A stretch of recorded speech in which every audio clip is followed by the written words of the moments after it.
Today, we will study and reflect on Nelson Mandela's autobiography, The Long Road to Freedom. We will study how he was born into a royal family in his Xhosa tribe and how he attended English schools and was able to practice law until he was jailed for his revolutionary activities fighting racism and apartheid in South Africa. How can we benefit by studying the life of young Mandela? We can be inspired by his efforts to defend his people as an attorney under an unjust regime and how he opposed apartheid. When we walk the long walk to freedom with Nelson Mandela, we experience many remarkable journeys, including a journey from a primitive tribal Africa to a modern Africa, also a journey from English colonialism to Dutch Boer independence, and a journey from apartheid to tolerance. We always like to select quotes directly from the author. At the end of our talk, we will discuss our source for this video and my blogs that also cover this topic. Please, we welcome interesting questions in the comments. Sometimes these generate short videos of their own. Let us learn and reflect together.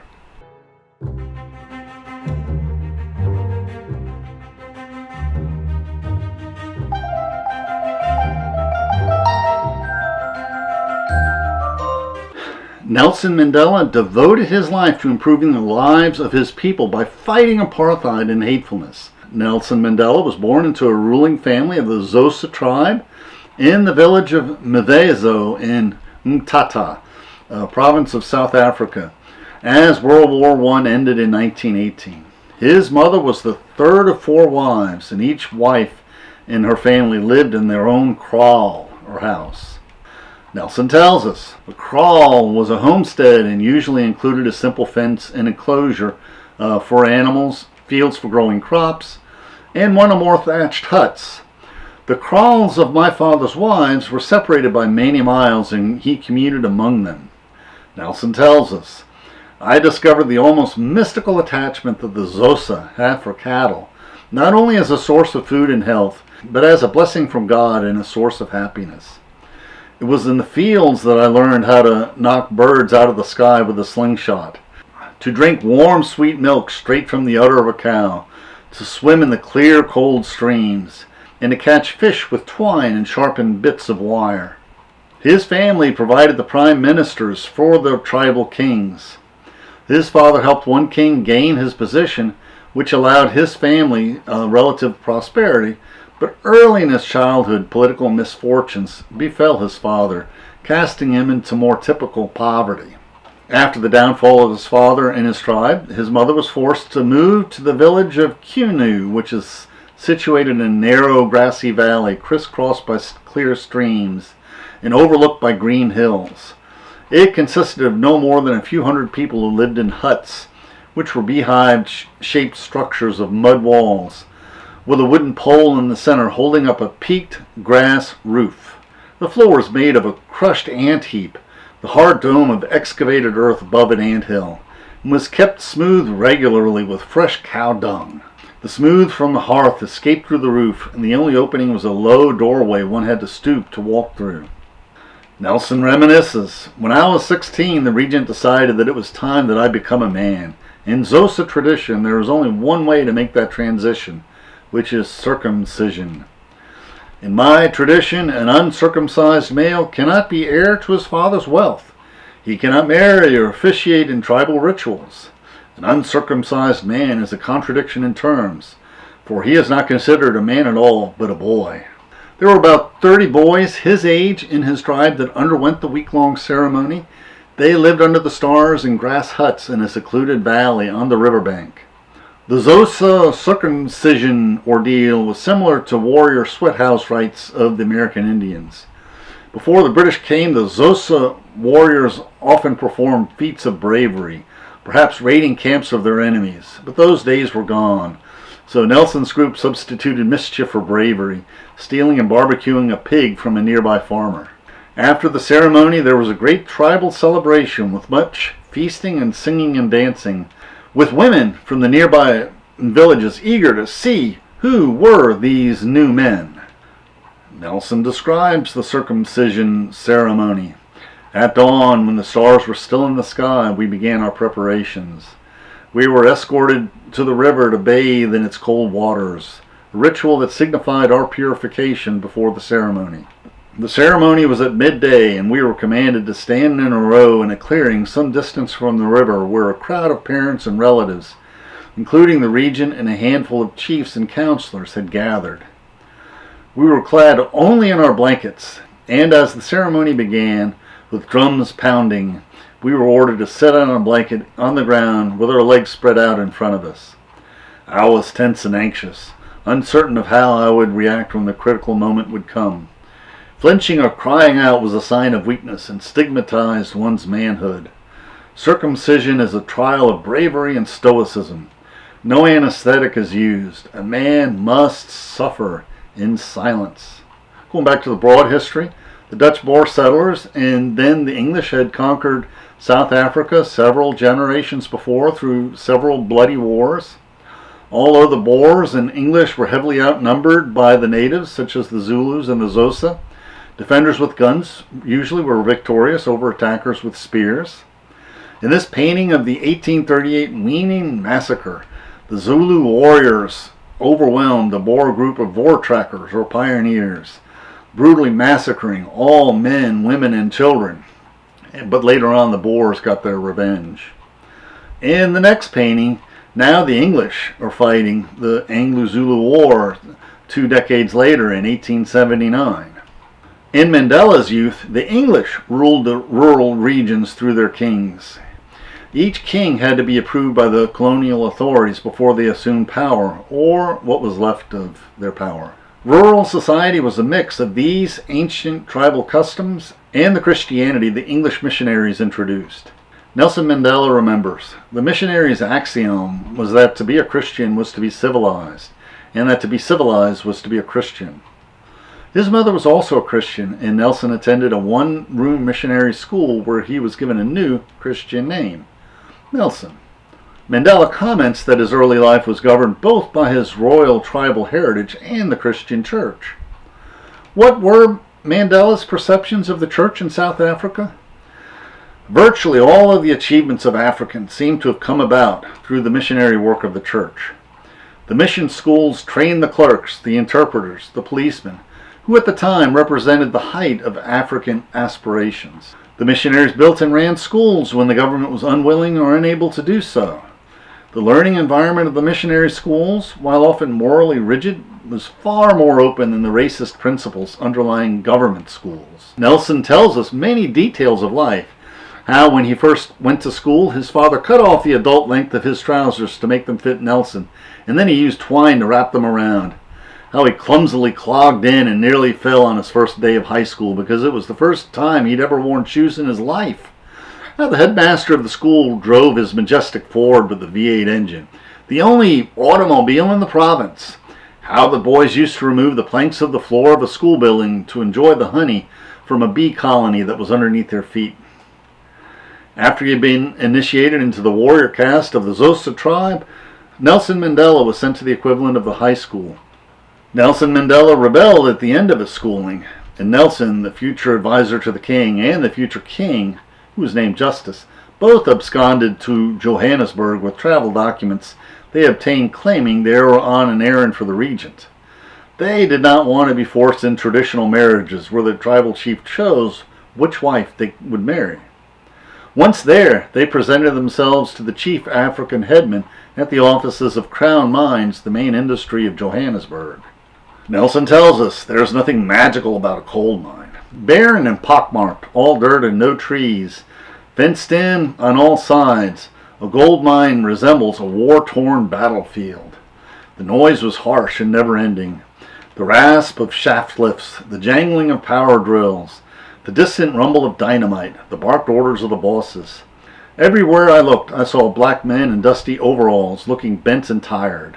They lived on the grounds in bleak, single-sex barracks that contained hundreds of concrete bunks inches from each other. Gold mining here was costly because the ore was low-grade and deep under the earth. Only the cheap labor of thousands of Africans working long hours for little pays with no rights made gold mining profitable for the white-owned companies that became wealthy beyond the dreams of Croesus on the backs of the African people.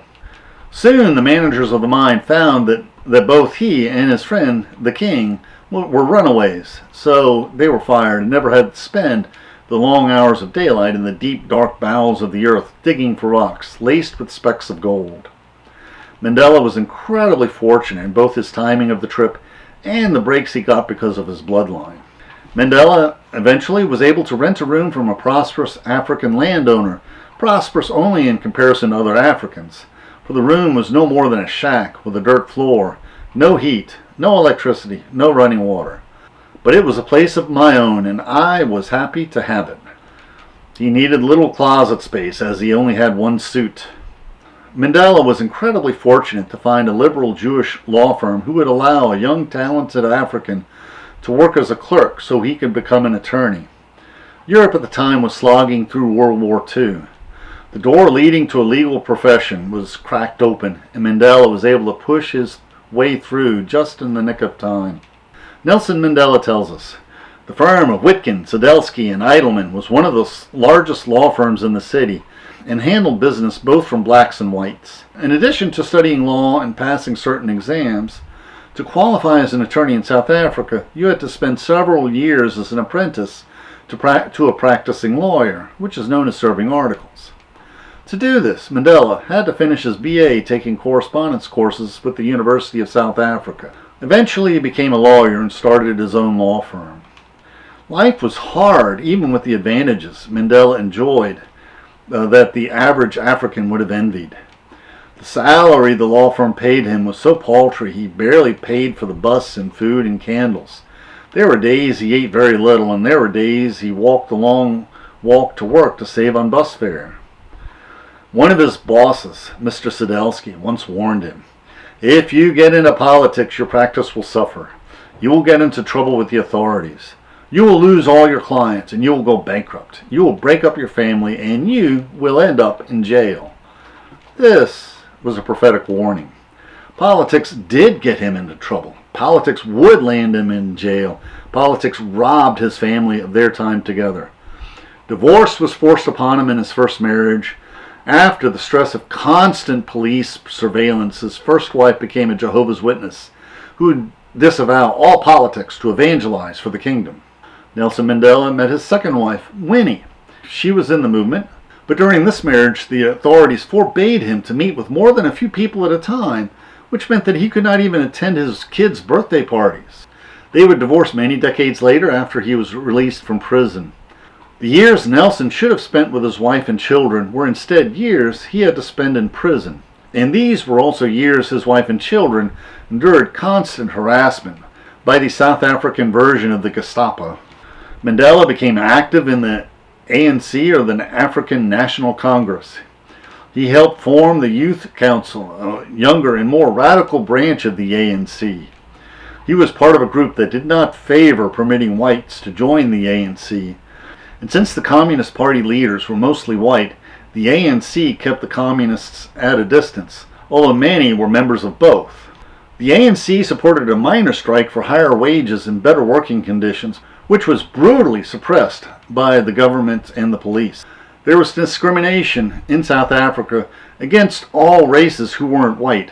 That included Africans, that included the colored or people who were part black, and this also included the Indian worker population. When Mahatma Gandhi was living in South Africa before World War II, he had won a measure of freedom for the Indians. Africans could not vote, they owned little of their land, and they were paid poverty-level wages. Life for the Africans became much worse in 1948 when the Boer Nationalist Party unexpectedly won the national elections. Before and during World War II, the Nationalist Party Boer leaders had publicly sympathized with Nazi Germany. The Nationalists were led by Dr. Daniel Malan, a former minister of the Dutch Reformed Church and a newspaper editor. Theirs was a party animated by bitterness toward the English, who had treated them as inferiors for decades, and by bitterness towards the Africans, whom the Nationalists believed was threatening the prosperity and purity of the Afrikaner culture. Malan's platform was known as Apartheid. The often haphazard segregation of the past 300 years would be consolidated into a monolithic system, diabolical in its detail, inescapable in its reach, and overwhelming in his power. Their motto was, the white man must always remain boss. Apartheid was given moral underpinnings by the Dutch Reformed Church, which suggested that Afrikaners were God's chosen people, and the blacks were a subservient species. In the Afrikaners' worldview, apartheid and the church went hand in hand, and you could see in the 1948 South African general elections that brought the Boers into power, they were actually a minority, whereas the English, led by Jan Smuts, had close to a majority of the actual vote. But through gerrymandering that's also common in the United States, the Boers won the election. Was South Africa like Jim Crow Mississippi and your worst nightmare? There were both similarities and differences between South Africa and the Deep South. All the South Africans were never enslaved like they were in the U.S., although they were paid starvation wages in the mines and as servants. South Africans always kept their tribal identity, culture, and languages, whereas the children of the slaves in America had little notion of their original tribal identity. Under both Jim Crow and apartheid, interracial marriages were considered both illegal and immoral, and segregation was enforced by law in both systems. Apartheid South Africa spent per capita 6 times more on white education than it did on black education, similar to the disparity in the separate but equal education in the Jim Crow Deep South. One important difference was that South African blacks could be denied the right to assemble, whereas the freedom of assembly was never totally lost to the blacks, even in the dark days of Reconstruction and Redemption in the Jim Crow Deep South. As the apartheid legislation constricted both the rights and liberties of black Africans more and more, the ANC called for more boycotts, strikes, civil disobedience, and non-cooperation, taking inspiration from Gandhi's protests in South Africa a generation earlier. The ANC organized a Freedom Day strike where 2/3 of the blacks in South Africa stayed home from work one day. The government banned meetings for that day, and one meeting that did occur was dispersed with gunfire. 18 Africans died and many more were wounded. Several weeks later, the Suppression of Communism Act was enacted, making it illegal for any party to promote political, industrial, social, or economic change within the Union by the promotion of disturbance or disorder. Protests were now totally illegal. Then the Groups Area Act was passed, which segregated races by area. If whites wanted the land or houses of other groups, they would simply declare the land a white area and take them, removing the Africans to their own designated not-as-nice areas. The nationalist government was making any legal expression of dissent or protest impossible. Mandela was a reluctant revolutionary. He recalls his thoughts at the time. I began to suspect that both legal and extra-constitutional protests would soon be impossible. In India, Gandhi had been dealing with a foreign power that was more realistic and far-sighted, unlike the Afrikaners in South Africa. Non-violent passive resistance is effective as long as your opposition adheres to the same rules of law as you do. But if peaceful protest is met with violence, its efficacy is at an end. For me, nonviolence was not a moral principle, but a strategy. But there is no morals in using an ineffective weapon in combating injustice. This reminds me of the story of a lunch break during the Munich negotiations. Prime Minister Chamberlain was complaining about Gandhi to Hitler. Hitler's response was, "Why don't you just shoot him? That would be a final solution."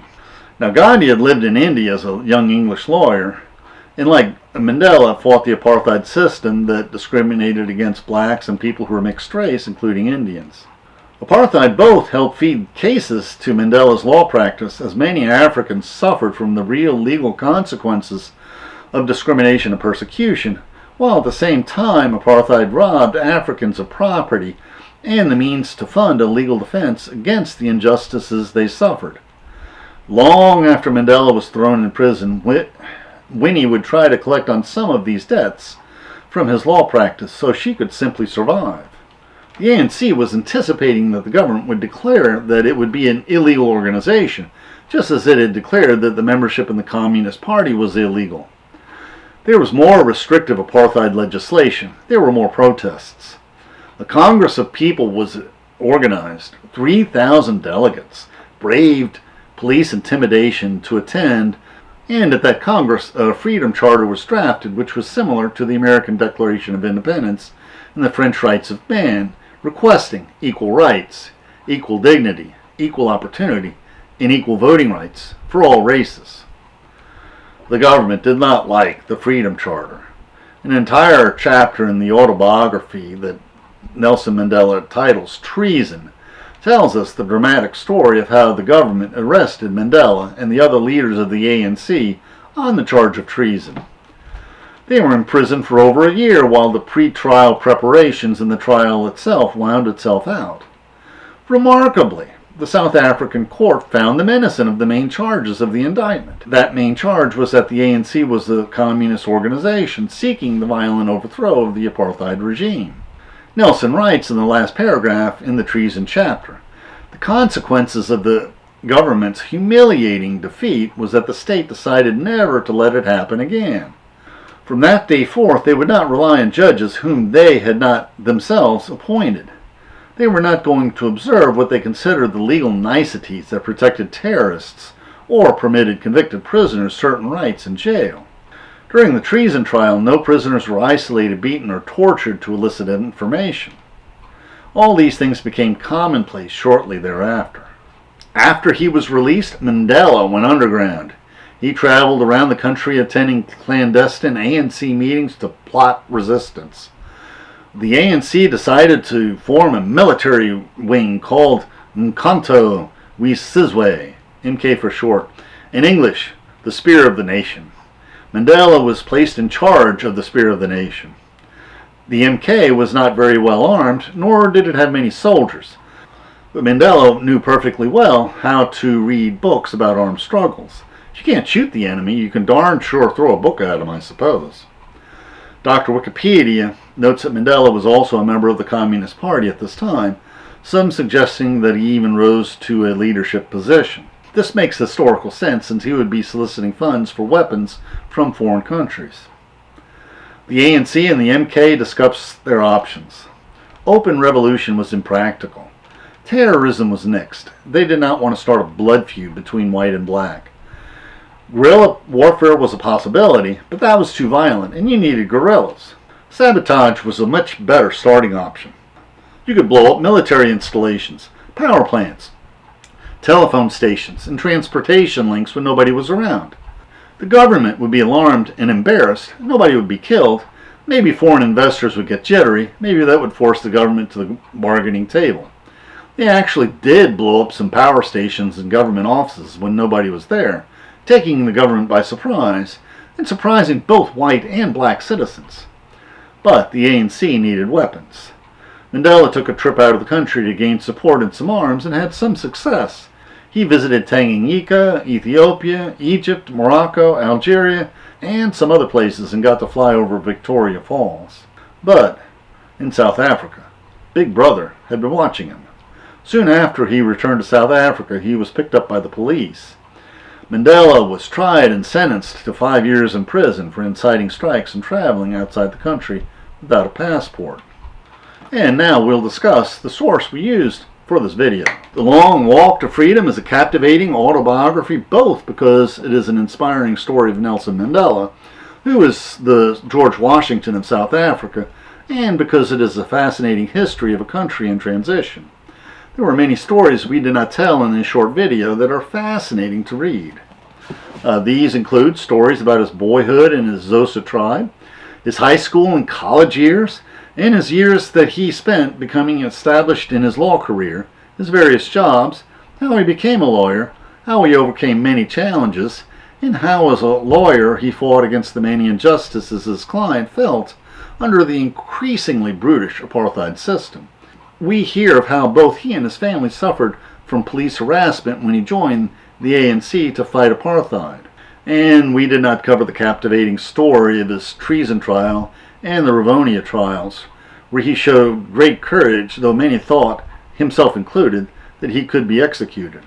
Please click on the link for our blogs on Nelson Mandela in the description below, and please click on the links for interesting videos on other topics that will broaden your knowledge and improve your soul. Thank you.